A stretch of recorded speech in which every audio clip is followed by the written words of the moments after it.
सावन के पावन पवित्र महीने की आप सभी को शुभकामनाएं। महादेव माता गौरा आपके जीवन में खुशियों के भंडार भरे, ऐसी प्रार्थना करते हैं। कुछ वीडियोस कुछ विवादास्पद गुरुजी के जो है पूर्ण रूप से लोग जो पीछे पड़े रहते हैं उसमें कह रहे हैं कि शिवलिंग पर चढ़ा हुआ जल हमें नहीं पीना चाहिए। साथ ही ऐसी भी कई बातें निकल कर आ रही हैं जिसमें बताया जा रहा है कि हमें इस दिन शिवलिंग से चढ़ा हुआ जल घर नहीं लाना है। तो ध्यान से सुनिएगा, वीडियो आपके बहुत काम का रहेगा। बहुत विशेष जानकारी आप वीडियो में प्राप्त करेंगे जो कि सावन माह में आपके भाग्य की रेखाओं को चमका देंगी। जैसे कि सबसे पहले अगर आप महादेव के मंदिर में जाते हैं तो जो शिवलिंग पर चढ़ा हुआ जल होता है ना, वह जहाँ से प्रवाहित होता है, जहाँ से एक जो है शिव पर चढ़े हुए जल की जो धार होती है वह नीचे की तरफ आती है, उसे कभी भी लांघना नहीं चाहिए। इस कारण से शास्त्रों में कहा गया है महादेव की आधी ही परिक्रमा होती है। इस बात को नोट डाउन करते हुए चलिएगा। कहीं आप पूजा करने जा रहे हैं और महादेव के मंदिर की पूर्ण परिक्रमा कर दे रहे हैं तो यह दोष है, आपके पूजा पाठ के फल को खत्म करने वाला है। आप ध्यान से सुनिएगा, जहाँ से भी शिवलिंग पर चढ़ा हुआ जल प्रवाहित हो रहा होता है वह अमृत है, अपने आप में एक बहुत श्रेष्ठ चीज़ है जिसको आपको लांघना नहीं है। तो नोट डाउन करते हुए ही चलिएगा यह सारी चीज़ें। जैसे कि इस साल 22 जुलाई से 19 अगस्त 2024 तक सावन का पावन पवित्र महीना रहने वाला है। सावन के 5 सोमवार पड़ेंगे, 4 मंगला गौरी व्रत पड़ेंगे। साथ ही रक्षाबंधन का पावन पर्व 19 अगस्त 2024 दिन सोमवार के दिन मनाया जाएगा, जो कि अपने आप में अद्भुत है। साथ ही इस महीने की मासिक शिवरात्रि 2 अगस्त 2024 दिन शुक्रवार के दिन रहेगी। मासिक शिवरात्रि का व्रत इस महीने पूरे साल भर की शिवरात्रियों का फल हमें प्रदान करता है।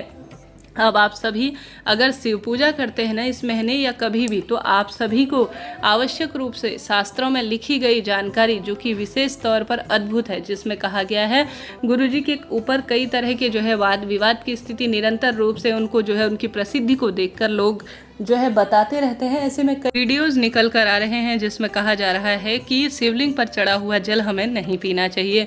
तो इस वीडियो में आपको वह प्रामाणिक जो है जानकारी भी मिलेगी जिसमें गुरुजी ने स्पष्ट स्वरूप में कई बात हमें बताई है। सबसे पहले यह जान लीजिए कि आपको विशेष तौर पर इस महीने अपने घर में प्याज, लहसुन और तामसिक चीज़ों का सेवन नहीं करना है, जिसमें मसूर की दाल, हरी पत्तेदार सब्जियाँ और साथ के साथ मीट, मांस, अंडा घर पर ना आने पाए, इस बात का ध्यान रखते हुए अपनी शिव पूजा कीजिएगा। आप सभी को प्रथम रात्रि ही सात्विक भोजन कर कर ही अपने व्रत को खोलना चाहिए। जो सावन महीने के व्रत होते हैं ना, उन्हें महिला, पुरुष, बच्चे, बड़े सभी कर सकते हैं। और इन दिनों सावन महीने के कोई व्रत होते हैं उन्हें कर लिए जाते हैं ना, तो महादेव को समर्पित तो कहा जाता है, पूरे साल भर का हमें फल प्राप्त हो जाता है। अपने घर को साफ सुथरा करें, अपने घर के मंदिर में सुंदर भाव से शिवलिंग लाएं, विराजमान करें। हमेशा 1 आंगुल के बराबर ही हमें शिवलिंग घर पर रखना चाहिए। हमेशा महिला पुरुष को अपने सुंदर बालों को, शिखा को बांधकर लाल पीले रंग के वस्त्रों का चयन कर हाथ में मेहंदी,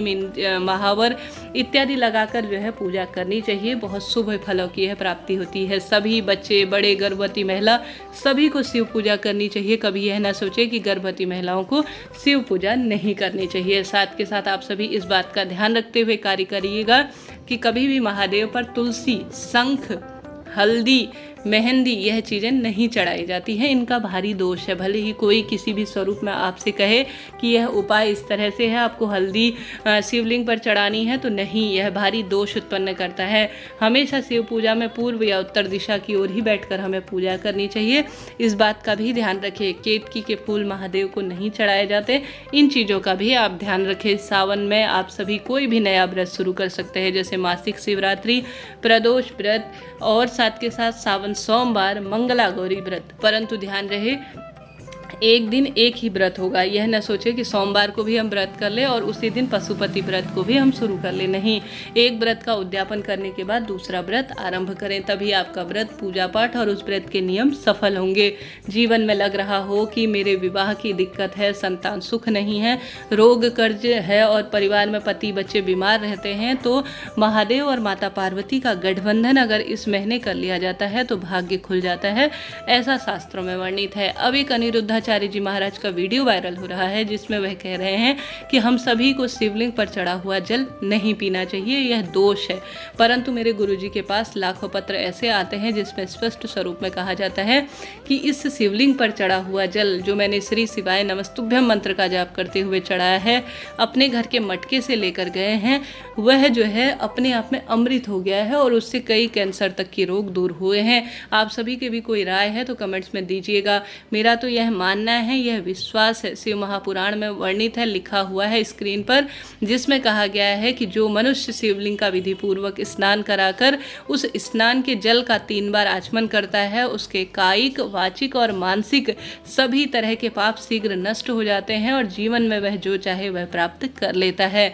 आप सभी स्क्रीन पर देख पा रहे होंगे। तो गुरुजी ने यह स्पष्ट स्वरूप में कहा है, आप स्क्रीनशॉट देख लीजिए, यह शास्त्रों में वर्णित बात है। तो अनिरुद्धाचार्य जी महाराज से निवेदन है कि अपने ज्ञान में वृद्धि करें। हालांकि वह बहुत बड़े ज्ञानी हैं और सुंदर कथा सुनाते हैं, हम सभी भी जो है इसको सुनते हैं, परंतु कहीं ना कहीं एक दूसरे का सम्मान और पूर्ण रूप से ज्ञान लेना बहुत आवश्यक है। हमेशा शिव पूजा में मात्र मेरे भोले बाबा को कोई महल दो महला नहीं चाहिए, वह मात्र जल के लोटे से प्रसन्न हो जाने वाले देवता है। बस अपना भाव सच्चा कर लिया जाए तो बात बन जाती है। अपने घर से बच्चे बड़े सभी व्यक्ति, जैसे सोमवार के दिन जल के लोटे में आपको सावन महीने में नियम बना लेना है कि आप सभी को आवश्यक रूप से विशेष तौर पर दूध मिलाना है शिवलिंग पर चढ़ाने के लिए, क्योंकि चंद्रमा से संबंध रखता है। मंगलवार के दिन लाल रंग की वस्तु, जैसे लाल चंदन, मसूर की दाल मंगल ग्रह के दोषों को खत्म करती है, रोग क्रोध संकट का नाश करती है, तो वह आपको समर्पित करना है।